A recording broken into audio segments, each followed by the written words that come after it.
Tem uma pergunta aqui muito interessante que eu vi, se você me permite, ô Fabriana, ou Fabrício, que era acho que é do Rodrigo.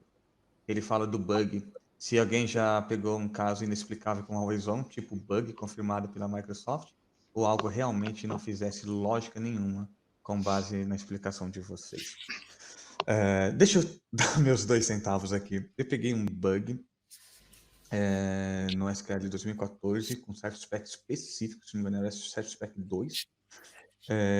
A ferramenta da empresa que eu trabalho, ele faz um backup da base de dados, só que ele tem uma ferramenta inteligente. Então, ele usa um modo de backup VSS, tá? Ele tem VDI e VSS. Ele usa o VSS. E nessa versão específica, com alinhamento X, daquele service pack, com cumulativo split X, o negócio não ia. O backup não fazia o truncate do log, ficava travado e virava uma meleca. Era um bugzinho, já foi reconhecido pela Microsoft, e você tem que aplicar um patchzinho, e isso foi sanado. Eu também. Eu entrei na empresa, acho que foi final de setembro do ano passado, eu mudei de empresa aqui já, e um mês depois a gente foi fazer uma manutenção que precisava mudar um modo de compatibilidade, o sincronismo das bases remotas de síncrono para assíncrono entre sites. E a gente foi fazer isso. Aconteceu que existia uma seção interna do SQL Server que estava bloqueando, e esse processo de mudar do síncrono para assíncrono não terminou. A gente teve que abrir um CVA, um Severidade A com a Microsoft, que é o chamado Criticity, e aí ficamos a noite inteira, acabou que a gente teve que dar um boot e ficar alguns minutos aí fora para liberar essa sessão e conseguir. A gente acabou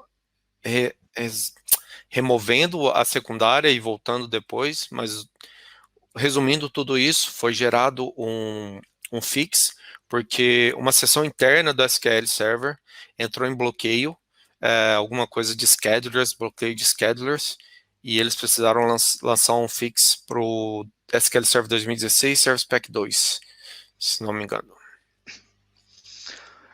Eu ainda não peguei bugs assim com o AG, mas quando eu estava na Microsoft, a gente teve um caso muito interessante, porque assim, qual que é um dos grandes problemas quando você usa o AG? Né? É a latência, né? É a latência. Principalmente quando você começa a ler no secundário, porque assim, como que o AG nasce? Eu quero só um disaster recovery. Beleza. Ok, vamos colocar um AG, disaster recovery. Aí o cara fala, mas você pode colocar leitura lá. Pode colocar leitura? Pode. Legal, vamos colocar leitura lá. E começa a carregar aquele servidor para leitura. Até que vai chegar um momento que aquelas leituras começam a impactar as réplicas, né? Então, quando você começa a colocar leituras críticas ali, o bicho começa a pegar, né? Porque vai depender muito da sua capacidade de rede, da sua capacidade dos discos, porque muitas das vezes também um ambiente como ele é só leitura, você fala assim, eu posso colocar um disco mais rápido no primário e um disco mais lento no secundário. Bacana.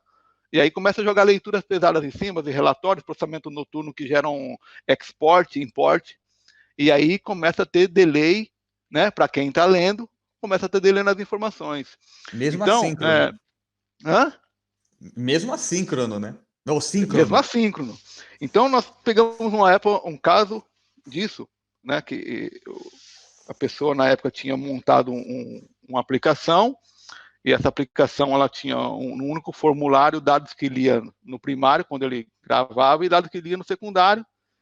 E ele reclamava que, quando ele atualizava os dados demoravam um certo tempo para aparecer ali na tela, né? E começou uma grande discussão, né? Não, porque tem que ser instantâneo. Não, mas que isso não é garantido instantâneo. Então, isso é uma coisa que a gente tem que ter na cabeça quando você coloca a leitura no secundário, né? A documentação não diz que é instantâneo, muito pelo contrário, ela fala que, dependendo do ambiente, isso pode levar minutos, né? E se aquela latência não atende à necessidade da sua aplicação, você tem que jogar a leitura para o primário, né? Então, esse é um ponto muito importante que tem que ter em mente quando se coloca um AG e principalmente se começa a ler no secundário. A leitura que você coloca ali não podem ser leituras críticas para o seu negócio. Pode ser, desde que você possa sobreviver com uma certa latência em casos de você ter dados entrando no primário e aquilo não aparecendo no secundário de forma instantânea como você gostaria, porque ele também não é instantâneo. O próprio processo de sincronização de dados em si já tem o seu delay, já tem o seu custo nesse processo aí. E aí, em cima disso, você vai jogar a sua rede, né? Você vai jogar o seu disco, que é onde, na maioria das vezes, onde o bicho pega, né? Então, esse foi um caso, assim, que demorou bastante, que acabou saindo do técnico e foi para o administrativo, né? Porque se tinha aquela impressão de que o negócio era instantâneo e, na verdade, não é. Então, quando usamos o secundário para a leitura, temos que estar atento a isso.